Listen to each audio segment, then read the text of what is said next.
Welcome to the Cybersecurity Threats Investigation System. Today, I'll be covering the AS route visualization core functionality. To begin, click on the AS route visualization button located at the bottom of the screen towards the left. This will take you to our visualization page. Origination comes with a suite of helper tools to aid you in quickly acclimatizing to our system.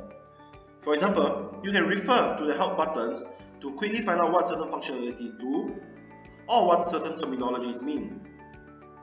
You can also refer to the sidebar to quickly glean more information on the visualizations. Let's start with looking at the types of visualizations available. Here, we see three kinds of visualizations: route view, probing, or backscatter. Let's start with route view. Enter our desired parameters such as the date, the AS number, as well as an end country. In this case, choosing optional will select all countries. Let's visualize. Notice that the queried AS is in orange. This can be seen via the Legend tab and holds true for all visualization types. We notice that the lines consisting of the ASs consist of three colors: red, green, and grey.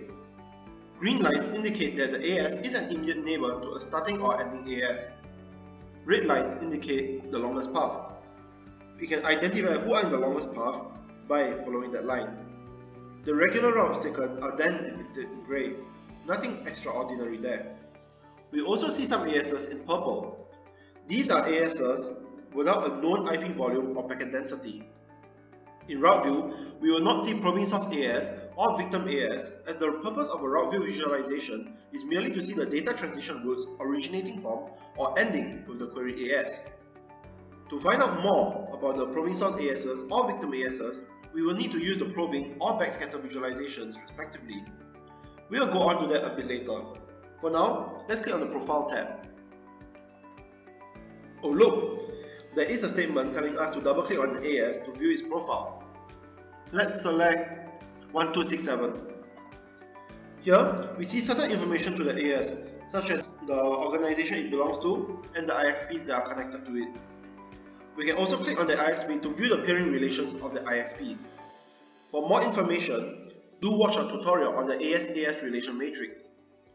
Now let's try the Statistic tab.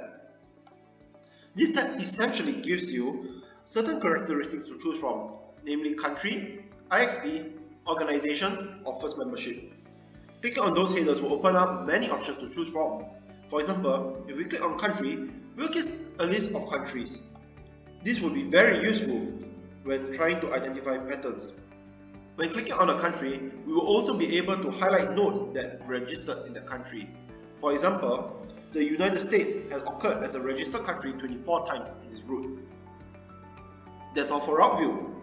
Let's take a look at the probing. Let's change the date to perhaps 1st of March. And let us set a filter to be Singapore.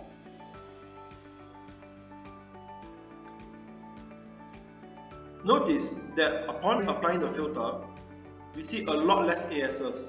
This is true, as the filter will then restrict the ASs to those who only ends with Singapore as a country. In order to glean more information, we can always choose the filter option to reduce the scope of our visualization, or we can always click on optional to select all countries. Here, we see a few interesting things. For starters, we now see bright red nodes, which are depicted as probing source ASs in the legend. These bright red nodes indicate those likely to be a probing source according to BGP data. Also notice that the sizes of the different nodes vary. It grows bigger if that particular AS has facilitated higher packet density on that day. This information is important, as packet density reveals the traffic volume that the AS is involved in, which could bring important insights to investigation. We also see two more tools besides the Visualize button, namely the Hide Show Non-Malicious AS, as well as the Download Full Data in Word document.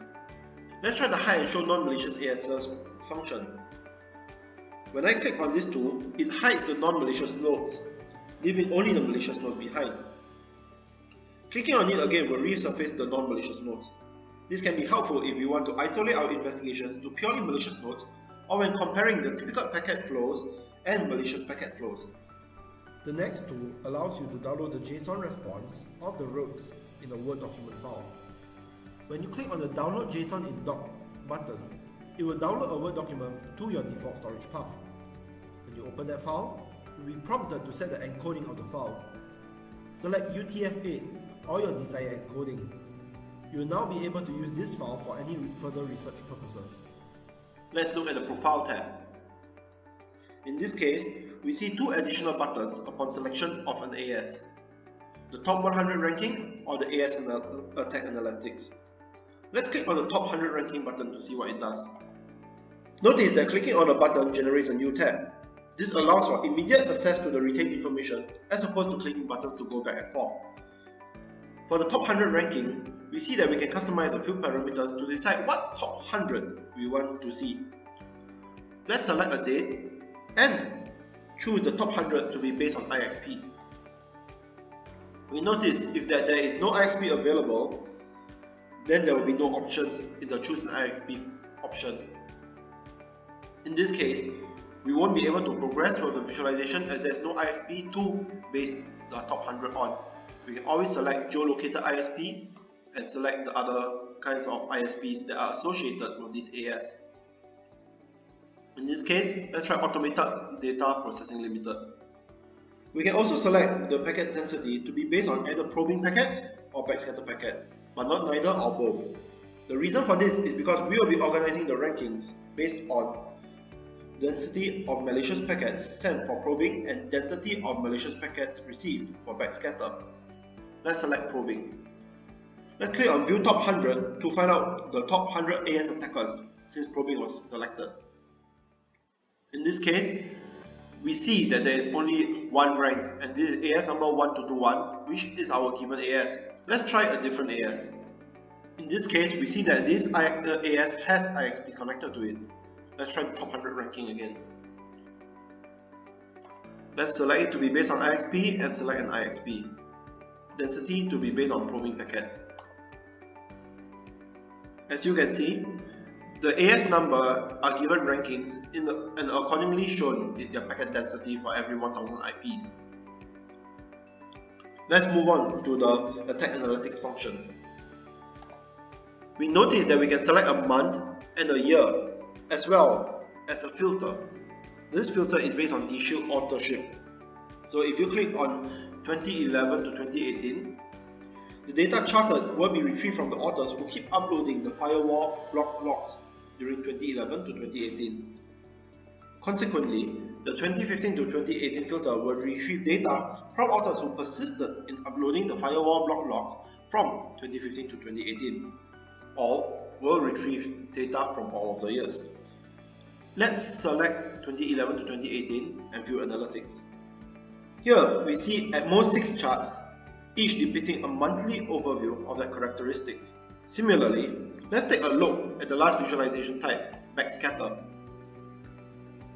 Here we see that there are no bright red ASs but blue ASs.